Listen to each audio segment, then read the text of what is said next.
Alors vous êtes maintenant assez nombreux à posséder le robot EATFL, qui est donc un scanner, mais qui va beaucoup plus loin que ça, qui vous permet d'avoir des signaux particuliers, placer des alertes, positionner des ordres directement à partir du robot, ou bien des ordres directs ou des pending orders, donc des ordres différés. Mais malheureusement, je dirais que plus il y a de possibilités dans un robot, et plus ça devient difficile pour beaucoup d'utiliser toutes les possibilités et donc de bénéficier pleinement de tout ce qu'il peut offrir pour pouvoir vous faire gagner du temps, pour pouvoir vous faire gagner beaucoup plus d'argent en fait. Alors cette vidéo est faite en fait pour vous montrer comment on peut se servir d'une certaine façon de ce robot. Naturellement, ce n'est qu'une façon d'utilisation, mais ça va vous permettre de comprendre peut-être un peu mieux comment l'utiliser et en tirer profit. Alors si vous possédez le robot EATFL, vous savez donc qu'il possède 7 signaux différents qui vous permettent de vous alerter quand il y a des conditions bien particulières sur les graphiques. Alors vous verrez que ici, moi je n'ai utilisé que le signal 6 et le signal 7. Pourquoi le signal 6? Pourquoi? Parce que c'est un signal qui vous permet de reconnaître une tendance très forte de M1 à H4. Et donc, il va vous permettre de savoir que, par exemple, si vous avez là, par exemple, sur Euro AUD, on a une tendance très forte en vente. Sur Euro JPY, une tendance très forte en achat. Sur GBP AUD, une tendance très forte en vente. Alors, on peut appuyer directement sur l'étoile. Dans ces cas-là, ça va nous amener directement au graphique.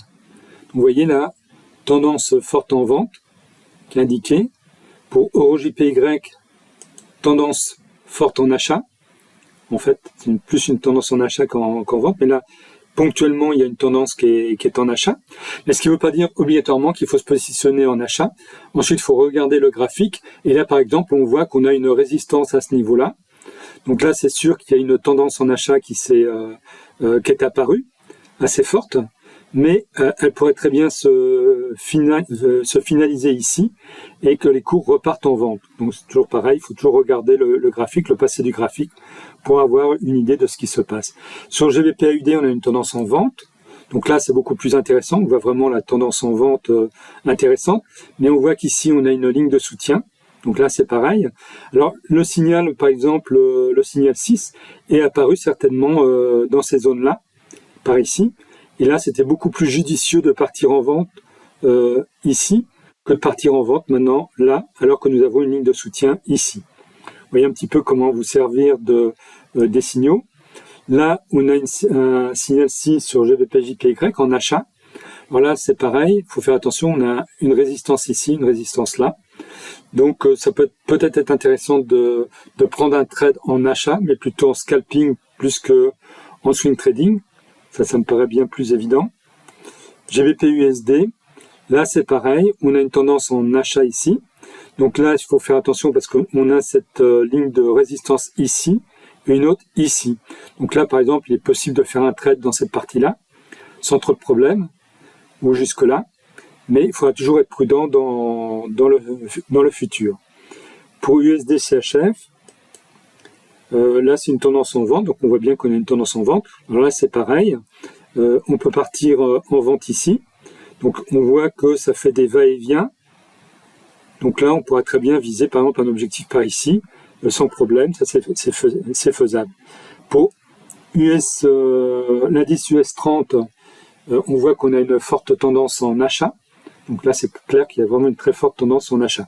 Et je vais rester sur ce graphique-là pour vous montrer en fait des choses que vous pouvez faire facilement pour tirer profit en fait du robot et bénéficier de trades gagnants relativement facilement, simplement en gardant en tête certains principes de base du trading.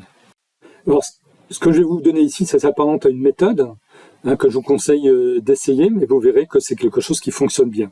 Alors tout d'abord, je vous conseille pour cette méthode-là d'insérer 3 moyennes mobiles, une court terme, une moyen terme et une long terme.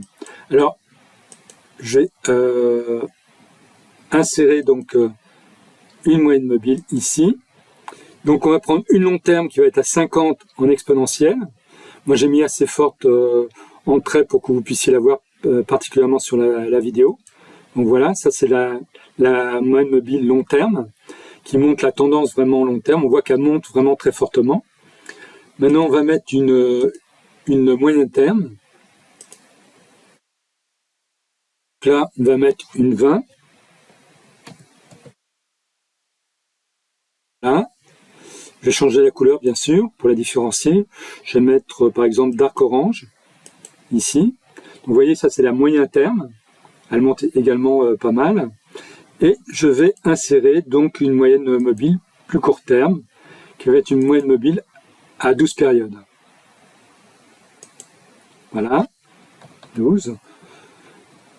Alors naturellement vous pouvez faire la même chose en mettant par exemple 100, 50 et 20. Alors là, j'ai oublié de changer la couleur. Je vais changer la couleur. Je vais mettre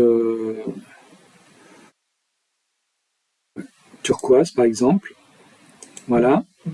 Alors, à cela, je vais rajouter deux indicateurs. Donc, le premier, ça va être, on va dire, on va prendre un oscillateur. La stochastique. Voilà.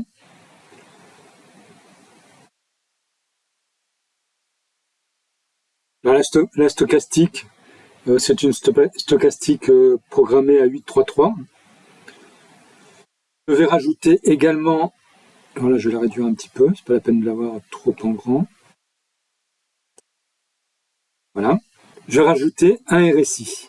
Je vais vous dire pourquoi je vais utiliser pour cette méthode-là le RSI. Alors le RSI, les paramètres, c'est 14, hein, paramètre normal par défaut. Par contre, au niveau des niveaux, je vais mettre un niveau à 45 et un autre à 55. Voilà, je vais descendre un petit peu. Hein. Alors, l'intérêt pour la stochastique, ça va être quand on va être en situation de surachat ou de survente par rapport à ce qui se passe sur le graphique. Je vais vous expliquer ça après. Quant au RSI, le RSI c'est simple.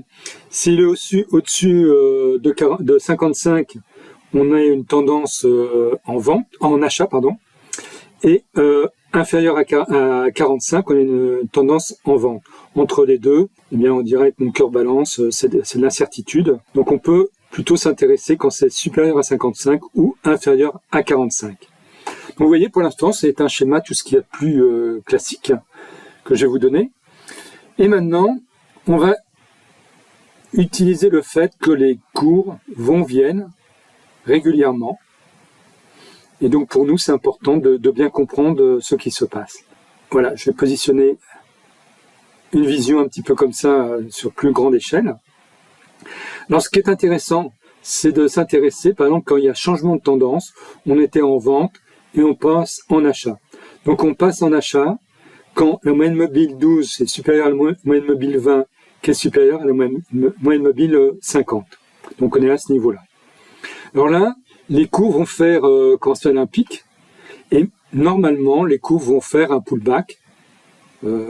Très souvent, bien souvent, ils s'arrêtent au niveau de la moyenne mobile 50, ça repart. Et puis là, c'est reparti un petit peu, c'est redescendu un petit peu plus loin. Mais les moyennes mobiles étaient encore bien positionnées puisque la moyenne mobile 50 était toujours la plus basse. Hein, donc, quand les cours reviennent au-dessus, donc on va avoir la moyenne mobile 12 qui repasse au-dessus de la 20, qui repasse au-dessus de la 50. Donc là, on repart en achat. Donc là, ce qui est important de noter, c'est donc ce schéma-là, ici. Alors, ce qu'on va faire, on va insérer un canal équidistant. Donc, on va prendre le plus bas ici. On va prendre en fait le plus bas de la bougie, du corps de la bougie, pas du plus bas de la bougie, hein, du corps de la bougie. Et on va s'intéresser au moment où les cours repartent encore une fois ici, en vente, en retracement, et là, après, ça repart. Donc, à partir de ce moment-là, donc si je posais une ligne verticale, je dirais que ça va être à partir de là. À partir de là, on va pouvoir faire des choses correctement. Alors là, il faut régler le haut ici. Donc le haut ici, il faut le placer au niveau du haut du corps de la bougie, pas du plus haut de la mèche, hein, juste du haut du corps. Et ça nous donne une amplitude intéressante à noter. Alors maintenant, je vais remettre comme ça pour avoir une meilleure vision. Et qu'observe-t-on? On observe que les cours donc sont descendus, sont remontés, sont redescendus. Mais on voit qu'ils sont remontés inférieurs au plus haut ici. Donc ce que l'on va faire tout de suite, on va positionner une ligne, comme ça, à peu près, que l'on va mettre à peu près parallèle à la plus haute ici. Et ça va nous donner, hein, quand on est à ce niveau-là, ça va nous donner une amplitude moyenne qui peut arriver, qui peut survenir dans le futur. Ce qui veut dire que quand on va avoir, là on est dans un train haussier, on le voit bien, et quand on va avoir les cours qui repartent en achat, par exemple qui repartent en achat, si on regarde avec la stochastique, ici la stochastique recoupe en achat alors qu'on est dans un train haussier, donc là on peut partir en achat. Et qu'est-ce qu'on va faire? On va viser donc cette ligne déjà, cette ligne en pointillé. Et on voit que les cours en fait ont touché cette ligne en pointillé. Alors que faire à ce moment-là? Moi ce que je vous conseille, c'est de couper 50% de votre position à ce niveau-là, parce que vous avez une forte probabilité que les cours fassent un drawdown ici, à ce niveau-là. Et quand ça va repartir en achat, vous reprendrez une position plus basse. Hein, et donc vous referez pareil, un trade supplémentaire, donc ça vous fera un trade complet à ce moment-là qui repartira ici. Et quand les cours arrivent à ce niveau-là, vous reclôturez une position, une demi-position, donc, et vous garderez donc une demi-position avec pour objectif qui va être donc cette ligne-là. Et c'est là que ça va être intéressant, si vous savez vous servir de du robot EATFL, eh bien vous n'allez pas clôturer votre trade ici quand ça va toucher cette ligne-là, la ligne haute. Pourquoi? Parce que en fait, vous avez une probabilité pour que les cours continuent leur chemin et qu'ils cassent donc cette ligne-là si on a une forte tendance. Donc quelque part, ça serait de clôturer votre trade ici, alors que les cours peuvent très bien continuer, vous faire gagner peut-être le double de ce que ça vous aurait fait gagner si vous avez clôturé ici. Alors comment faire pour ne pas vous faire prendre avec les émotions, etc. Je vous rappelle que dans le robot EATFL, vous avez des sorties. Et donc si vous faites F7, vous faites apparaître les sorties. Hein, et vous avez donc la partie Manage Exit. Et vous avez une sortie qui est très intéressante dans ce cas-là. C'est la sortie CDLE, c'est-à-dire Candle. Ça veut dire que si vous avez un renversement au niveau de la bougie, alors qu'est-ce que ça veut dire un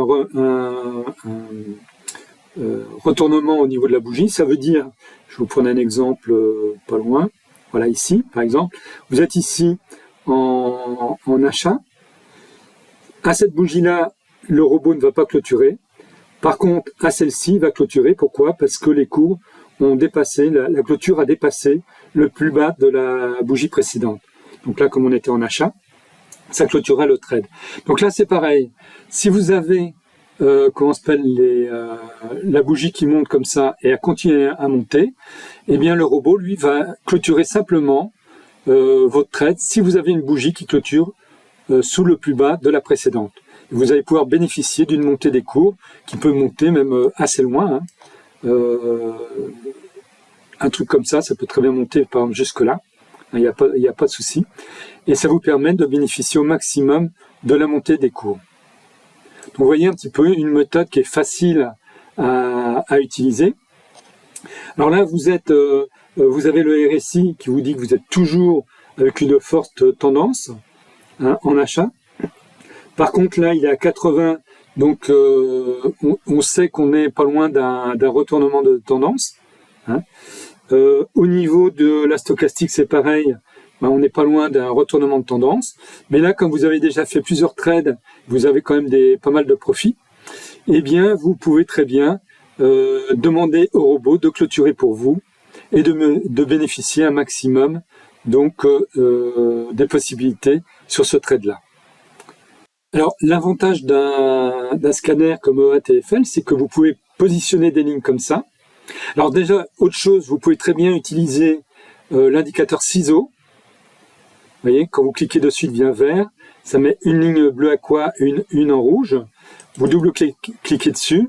Par exemple, vous descendez celle-ci ici. Vous faites positionner le point au niveau du point ici. Et là, vous tirez par rapport à la ligne. Et là, vous avez une ligne en fait qui va vous donner une alerte si les cours redescendent et touchent ici. Pour la bleue, c'est pareil. Vous pouvez très bien double-cliquer dessus. Vous voyez ? Là, vous la mettez plutôt au niveau de la borne haute.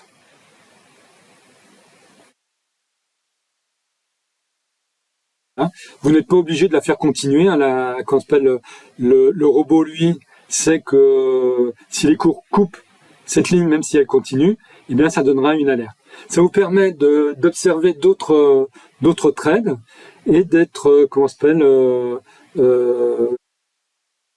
de recevoir une alerte quand les cours touchent cette ligne-là. Alors cette ligne-là, vous pouvez très bien la mettre au départ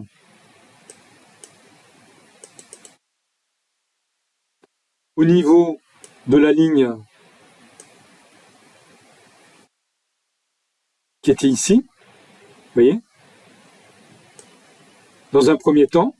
Là, ça vous aura donné une alerte. Vous voyez, l'alerte d'ailleurs, elle est apparue ici, c'est LMA BO sur le support concerné, avec le prix, et là, ça vous dit que c'est en achat. Donc, c'est la ligne d'achat qui a été touchée.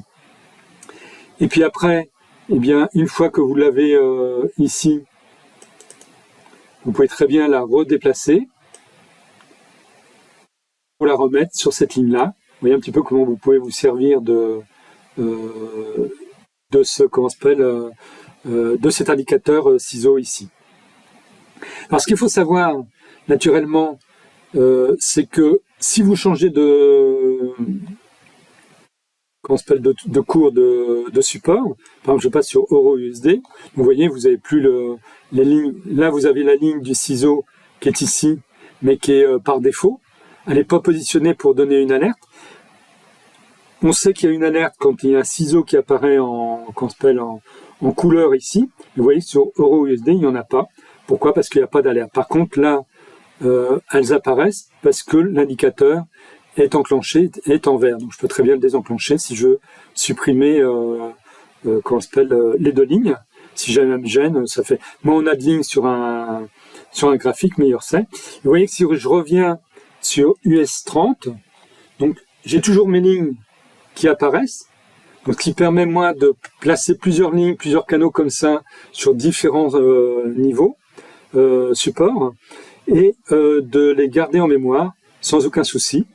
Et pour le ciseau, si j'appuie ici, vous voyez que les lignes apparaissent où elles étaient initialement. Donc là, il y a la ligne qui est en rouge ici, et la ligne qui est en bleu ici, de l'indicateur ciseau. Donc ça, c'est vraiment, vraiment important de savoir comment servir facilement de ce robot. Positionner des lignes, mettre des alertes grâce à l'indicateur ciseau, vous servir de ce qui se passe. Alors là, oui, j'ai oublié de vous dire, ici, vous avez positionné cette ligne-là, donc parallèle à peu près à la ligne précédente. Et quand vous avez ici stochastique qui recoupe en vente, hein, vous êtes au niveau d'à peu près de l'amplitude qu'il y a eu précédemment, et bien vous pouvez très bien faire en plus un petit trade en scalping, hein, disons en visant la moyenne mobile 12. Donc ça peut vous faire un petit trade en scalping supplémentaire. Donc vous voyez, petit trade par petit trade, avec plus long trade dans d'autres cas, comme celui le dernier trade là qui va monter encore, vous allez pouvoir gagner pas mal de fois sur un support. Il suffit simplement de le suivre. Alors là, on est en H1, on peut très bien faire la même chose en M30, en M15, si on veut faire des trades plus rapides, mais le système sera toujours le même. Donc gardez bien toujours à l'esprit que si vous avez la stochastique étant surachat, par exemple là, elle va être en surachat ici, et vous voyez qu'on n'atteint pas cette ligne-là, donc là, il ne faut pas faire de trade en scalping, ça risque de faire un tout petit trade, et vous risquez de prendre trop de risques par rapport à ce que vous auriez pu faire autrement. Donc il vaut mieux plutôt attendre un trade dans le sens de la tendance. C'est pas parce que vous êtes, ça j'insiste vraiment là-dessus, c'est pas parce que vous êtes en surachat ou en survente qu'il faut faire un trade. Tout dépend où vous vous situez par rapport au graphique. Et c'est donc ces repères si vous placez des lignes comme ça, qui vont vous dire, là oui, on peut s'y intéresser, ou ça ne sert à rien de s'y intéresser. Là, oui, on pourrait s'y intéresser, mais on n'a pas de stochastique qui repart en vente, donc on coupe ici, comme je vous le disais, une première partie du trade, 50% du trade, ce que je vous conseille, et ça permet de laisser courir 50% du trade en achat, et donc faire une autre plus-value, si jamais c'est possible. Et là, vous voyez que, en fait, c'est là que c'est intéressant, c'est que là, vous avez clôturé votre trade, vous avez fait 50% de profit ici. Les cours, alors là, vous pouviez très bien faire un petit trade en vente ici, et repartir en achat dès que la stochastique repartait en achat, donc à cette bougie-là, et là, faire un trade qui vous rapportait plus que le précédent déjà, un demi-trade, on va dire, mais demi-trade plus demi-trade égale un trade, et là ça continue encore, donc là ça fera un trade et demi en possibilité, plus la partie de retracement que vous avez eu ici. Vous voyez comment vous pouvez gagner beaucoup plus en procédant comme ça, en comprenant que les cours font des va-et-vient, et qu'il faut bien comprendre que le marché, lui, il fait pas n'importe quoi. Quand il fait des va-et-vient, c'est des mouvements, des vagues, et en général, les vagues sont à peu près de la même grandeur. Il peut y avoir une vague qui est plus importante au départ et après, etc. Mais après, il va y avoir des va-et-vient qui vont se ressembler. Et c'est dans ces va-et-vient-là que vous allez pouvoir gagner un maximum d'argent sans prendre trop de risques. Donc voilà pour cette petite vidéo, j'espère qu'elle vous aura servi. Je vous incite vraiment à vous servir de cet indicateur ciseaux, qui est vraiment très pratique et qui vous donne des alertes. Vous pouvez placer en vertical, en diagonale ou à l'horizontale, parce que par exemple ici, là donc je vais l'enlever ici, il suffit en fait pour enlever l'alerte de cet indicateur-là, vous double-cliquez sur le petit ciseau, et vous faites ça, et vous avez vos deux lignes qui apparaissent comme ça. Et là, vous pouvez très bien, par exemple, ici, mettre une alerte à l'horizontale, ici, et quand vous avez une bougie qui clôture au-dessus de cette ligne-là, donc là, vous avez une alerte, vous pouvez repartir en achat, c'est aussi une possibilité qui est possible, et qui correspond vraiment à des systèmes de trading basiques, mais qu'il faut savoir quand même utiliser.